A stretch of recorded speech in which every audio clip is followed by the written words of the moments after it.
The shards of glass glittered on the floor, reflecting the distorted image of my face, a mosaic of pain and disbelief. My body, still raw from the ordeal of childbirth, trembled, not from exhaustion, but from the chilling aftermath of his rage.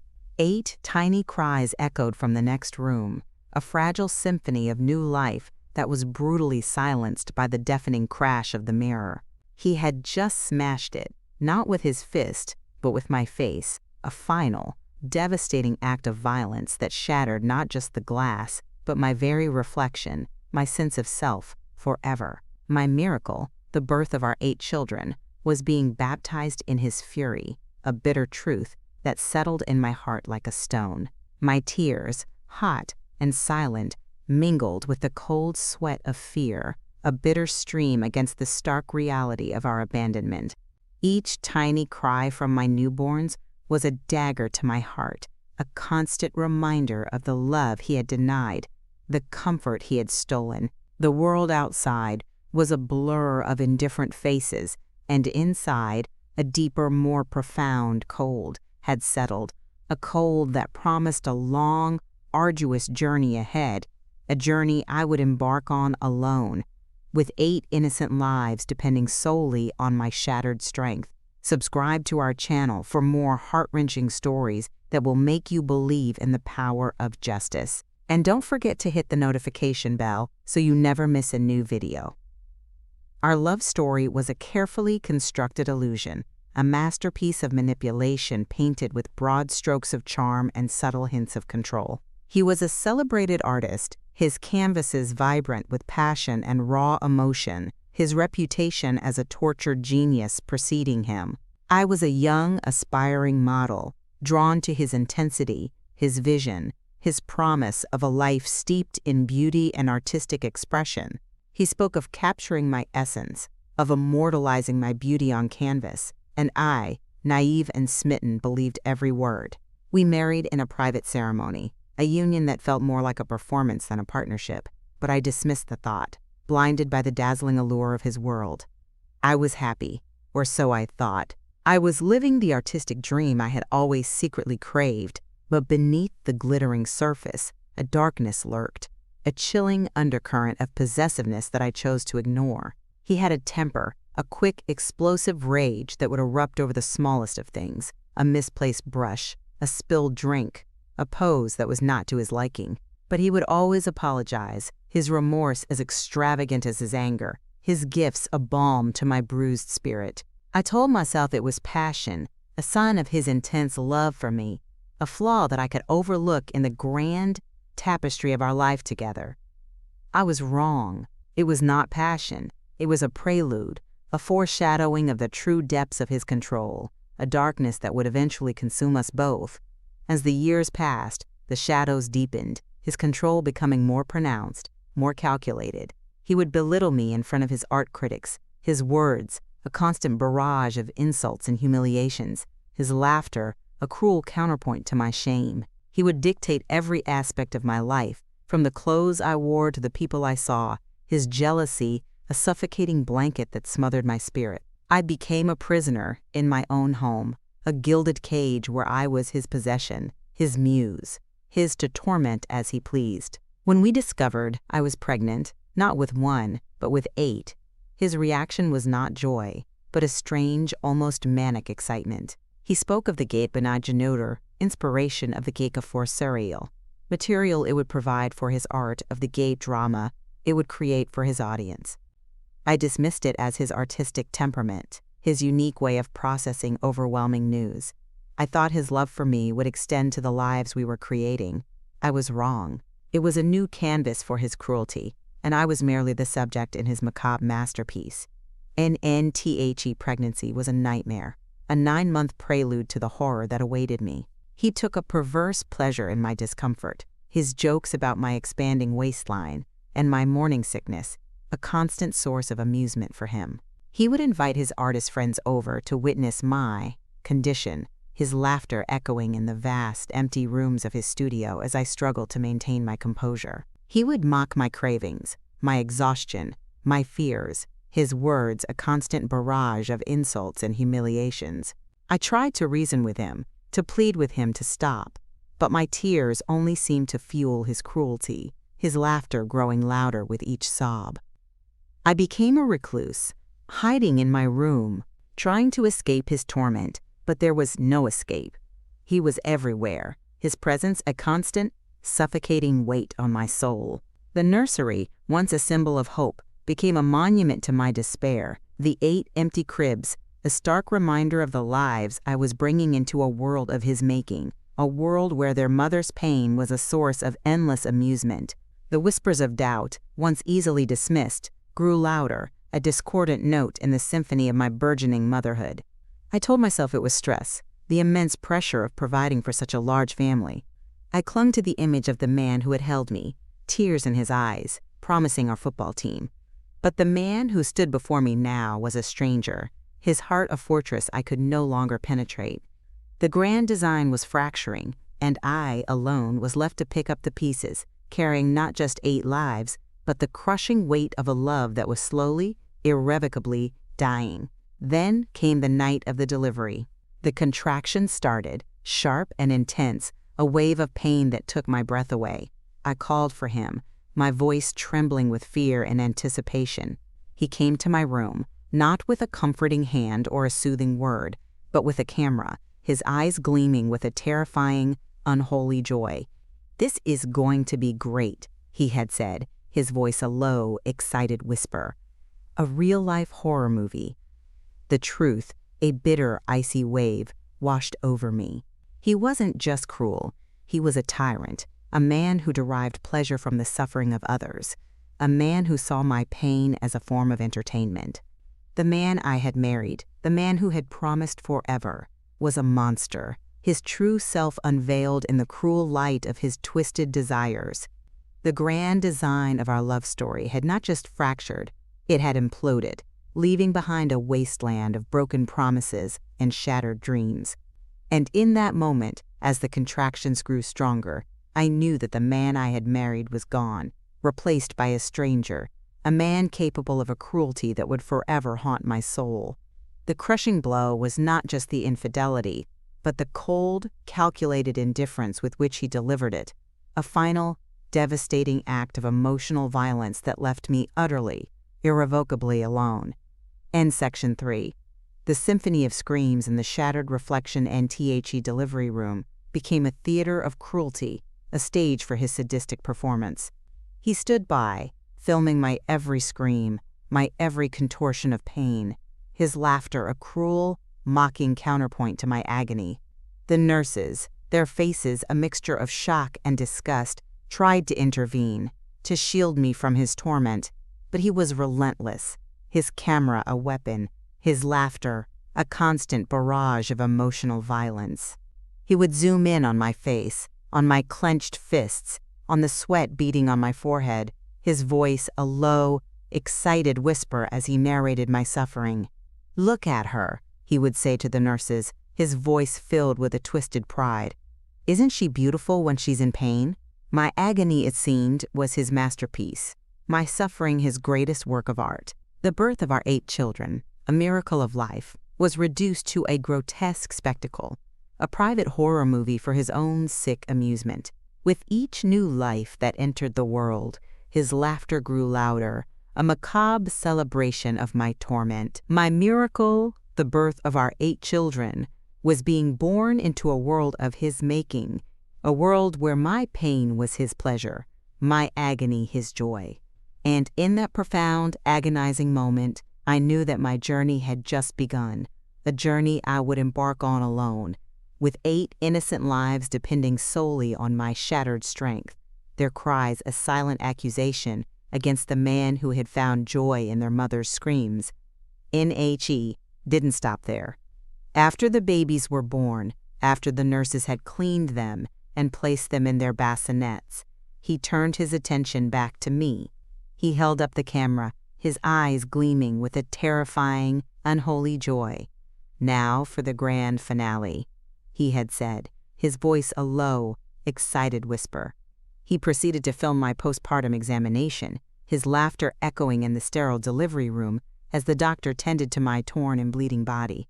He He zoomed in on the stitches, on the blood, on the raw, exposed flesh, his voice a torrent of crude jokes and mocking comments. The doctor, her face a mask of fury, tried to stop him, but he was too strong, too determined.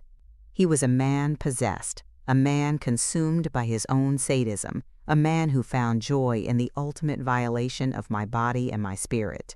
The nurses, their faces pale with shock, finally managed to call security, and he was dragged from the room, his laughter still echoing down the hallway, a chilling testament to the depths of his depravity. I lay there, my body a broken mess, my spirit shattered into a million pieces. The physical pain was immense, a searing agony that consumed every nerve ending. But the emotional pain was far more profound, a gaping wound left by his monstrous cruelty. How could a man, a husband, a father, inflict such violence on the woman who had just given birth to his children? His rage, his utter disregard for my life and the lives of our daughters, was a crushing blow, far more devastating than any physical injury. It was the unveiling of a monster, a man so devoid of empathy that he could find joy in my suffering, a man capable of a cruelty I had never imagined. And in that profound, agonizing moment, I knew that my journey had just begun, a journey I would embark on alone, with 8 innocent lives depending solely on my shattered strength, their cries a silent accusation against the man who had just baptized me in his rage. End section 4. The shattered silence in the fierce resolve in NTHE delivery room, once filled with the joyous cries of new life, was now steeped in a shattered silence, broken only by my ragged breaths. My body was a landscape of pain, each movement a fresh agony, but my mind was clearer than it had ever been. The illusion of our life, of his love, had been brutally stripped away, leaving behind a stark, horrifying truth. He was not the man I thought he was. He was a monster consumed by his own selfish desires, incapable of love, incapable of compassion. The nurses, their faces etched with pity and concern, moved around me, their gentle hands tending to my broken body. They spoke in hushed tones, their words a soothing balm against the raw wound of my soul. They brought my daughters to me, one by one, their tiny bodies warm and fragile against my bruised skin. I held them close, their innocence a stark contrast to the brutality I had just endured. Their soft breathing, their tiny fingers curling around mine, were the only anchors in a world that had suddenly tilted on its axis. And in that profound, agonizing moment, a fierce, unyielding resolve ignited within me. I would not let his cruelty define our lives. I would not let his brokenness shatter their futures. I would be their protector, their provider, their everything.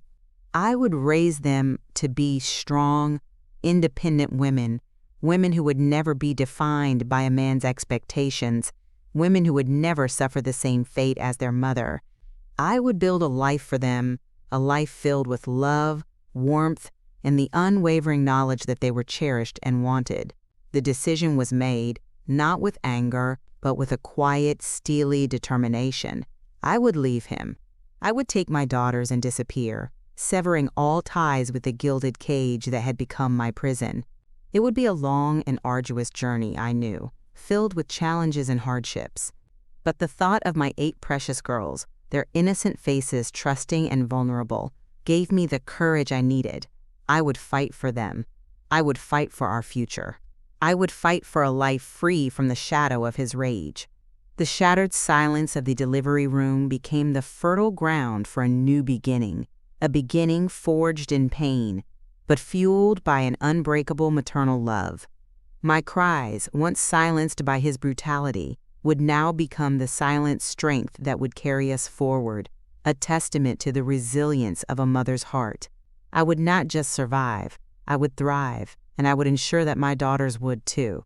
The broken bones would heal, but the spirit, once shattered, would be reforged, stronger and more resilient than ever before.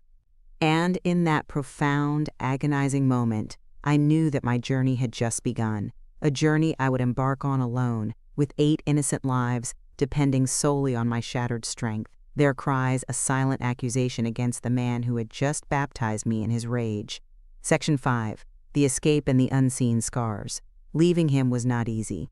My body was still healing, a patchwork of bruises and bandages, and my spirit was raw, exposed. But the thought of my daughters, their innocent faces, trusting and vulnerable, propelled me forward. I planned my escape meticulously in the quiet hours of the night, while he was away on one of his frequent art exhibitions. I gathered what little I could, essentials for my babies, a few changes of clothes for myself. I left behind the grand studio, the priceless art, the life of luxury that had become my gilded prison. It was a terrifying leap into the unknown, but the fierce love I felt for my 8 precious girls overshadowed any fear. I found refuge in a small, unassuming town, far from the prying eyes of his art world and the long reach of his influence.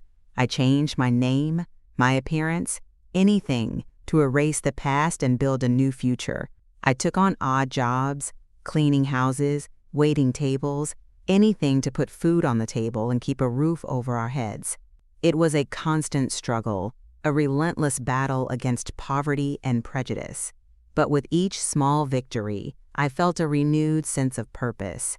My daughters were my motivation, their laughter, my greatest reward.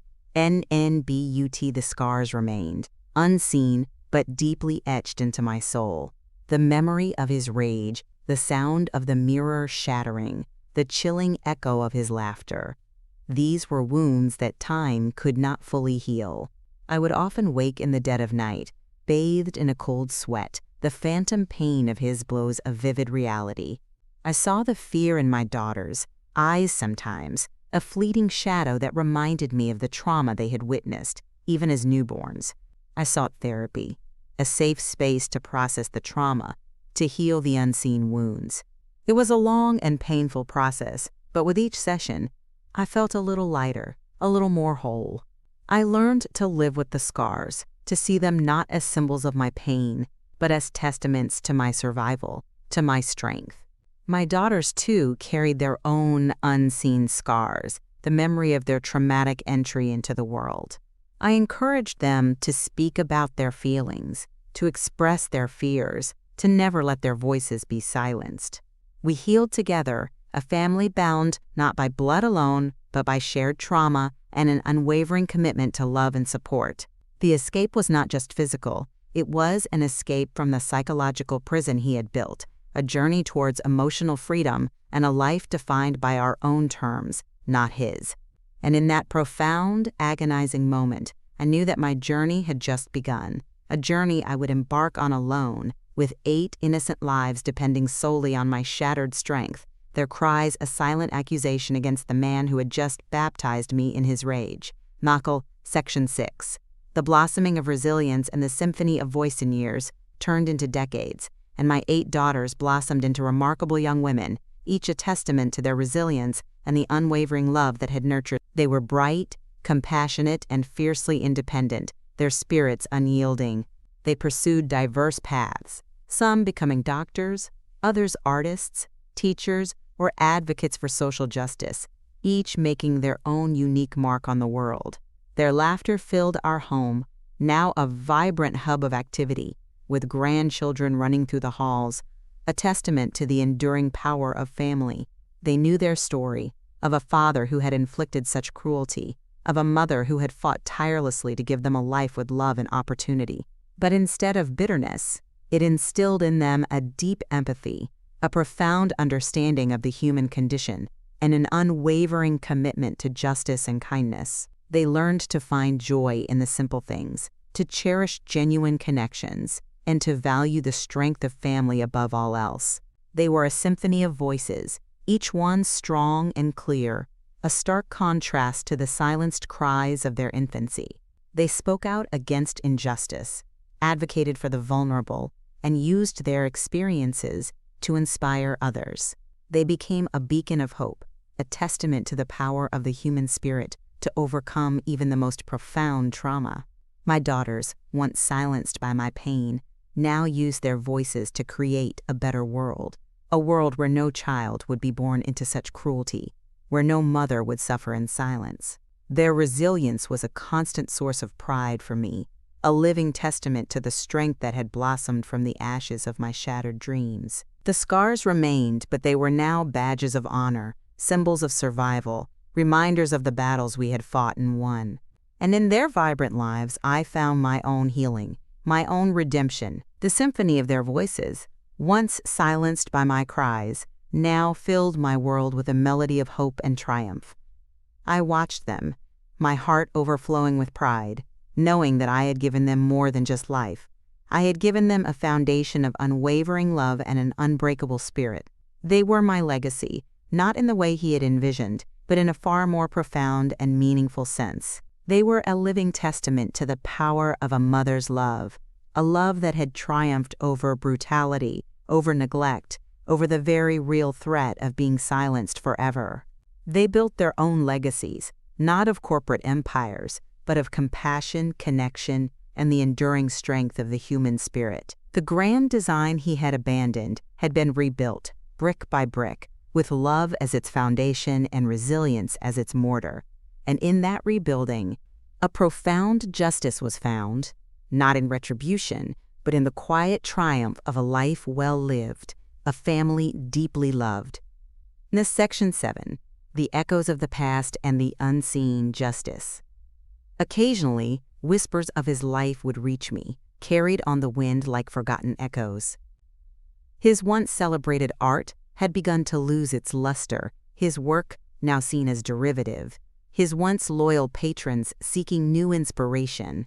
He had remarried, but his second marriage had ended in divorce, leaving him with no children, no true family. His life, once a grand performance, had become a lonely, desolate stage. He was a man consumed by his own emptiness, his life a hollow echo of what could have been. He had achieved artistic success, but at the cost of his soul, his relationships, his very humanity. He had chosen control over love, manipulation over connection, and in doing so, he had lost everything that truly mattered. He was a ghost, haunting the periphery of a life he had once been a part of, a life that had moved on without him, thriving and flourishing in his absence.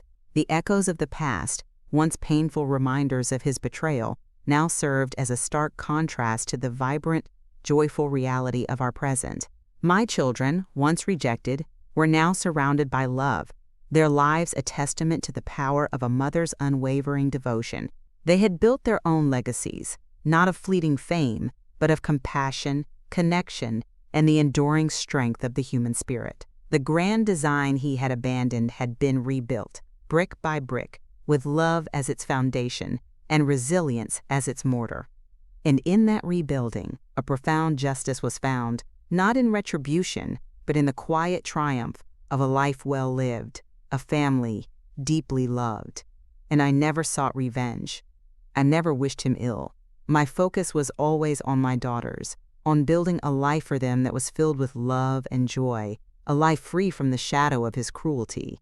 But justice, I learned, has a way of finding its own path, often in the most unexpected ways.